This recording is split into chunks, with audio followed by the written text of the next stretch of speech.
ხისგან არის ნაპირებში გაკეთებული. მარინა მაისურაძე ამჟამად გორში ვერხვების ჩასახლებაში ცხოვრობს. ცხინვალის რეგიონიდან დევნილია და საზოგადოებრივ პროცესებში მონაწილეობას ისევ აქტიურად აგრძელებს. ამჯერად კოალიცია ქალთა პოლიტიკური ჩართულობისთვის წევრია და ჩასახლებაში არსებული პრობლემების ხელისუფლებამდე მიტანას სხვადასხვა შეხვედრების მეშვეობით ცდილობს. ყველაზე მწვავე საკითხად ის კოტეჯების მდგომარეობას მიიჩნევს. 300 კოტეჯიდან 53 კოტეჯი არის ავარიულ მდგომარეობაში, რომელიც უკვე ვეღარ დაექვემდებარება რეაბილიტაციას. საჭიროა მათი დანგრევა და ახალი კოტეჯების აშენება.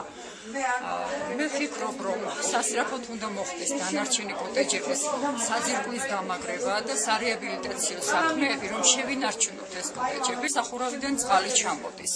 ასევე არ არის გადახურული აივნები და თოვლის და წვიმის შემთხვევაში სახლში შედის წყალი და იატაკილპება და ფუჭდება. ასევე არის ამორტიზირებული შიდა კარები. მარინა მაისურაძე მეზობლების საცხოვრებელ პირობებსაც ხშირად ეცნობა, იმისთვის რომ ხმა მიაწვინოს შესაბამის ორგანოებს საერთო პრობლემების გადასაჭრელად. ის უნდა წაიშალოს და სხვა შედეს სამის ადგილი. სხვანაირად ამას არემონტო სამუშაოებში ვერაფერს ვერ იწვევს. დაობებული და დაბზარული კედლების სათავსოების არარსებობა და დაზიანებული სახურავები. ეს იმ პრობლემების არასრული ჩამონათვალია, რომლებიც ადგილნაცვალი პირების განცხადებით სასწრაფო ყურადღებას საჭიროებს. რომ დაობდა ესე რა მოვიდნენ და შეამოწმეს.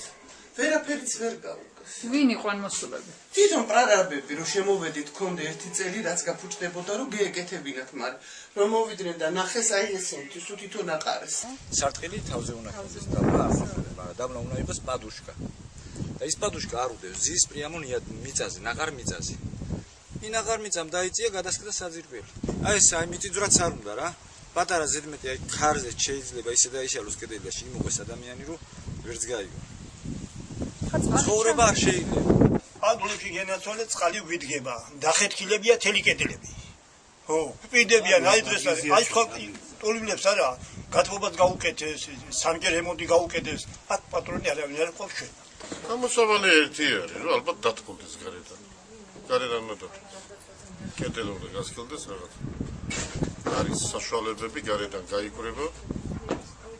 დათბება და სითბო დაიჭერს შიგნიდან და აღარგაც აღარ დაუბრდება კეთილი. იმდენად ავარიულ მდგომარეობაშია, რომ იქ არის ცხოვრება, იქ საშიშია ცხოვრება და აღარ ექვემდებარება რეაბილიტაცია. კოალიცია ქალთა პოლიტიკური ჩართულობისთვის წევრმა ჩასახლებაში არსებული პრობლემები ადგილობრივ ხელისუფლებას 6 თვიანი ანგარიშის წარდგენისას პირადად გააცნო. საკრებულოს თავმჯდომარემ და მუნიციპალიტეტის გამგებელმა აღნიშნეს, რომ სამშენებლო კომპანიასთან, რომელმაც აღნიშნული კოტეჯები ააშენა, მოლაპარაკებები მიმდინარეობს და დაგეგმილია მათი რეაბილიტაცია.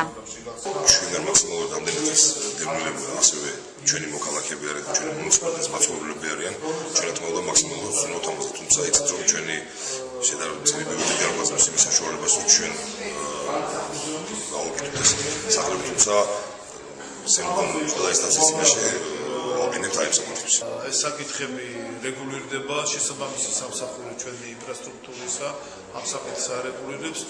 ყველაზე მთავარი ის არის, რომ ამ დევნილ მოსახლეობას, რომელსაც უამრავი ტკივილი აქვს მიღებული და უამრავი განსაცდელი გამოიარეს, ჩვენ მას შევქმნათ საუკეთესო პირობები, რომ მათი ცხოვრება ჩვეულებრივად იგრძნონ ჩვენი მუნიციპალიტეტისა და ჩვენი ქვეყნის სრულუფლებიან მოქალაქეებად თავი. დევნილების განცხადებით აღნიშნულ პრობლემებთან დაკავშირებით ქმედითი ნაბიჯები დროულად უნდა გადაიდგას. წინააღმდეგ შემთხვევაში არ გამორიცხავენ, რომ მოსახლეობა შესაძლოა სავალალო შედეგის წინაშე აღმოჩნდეს.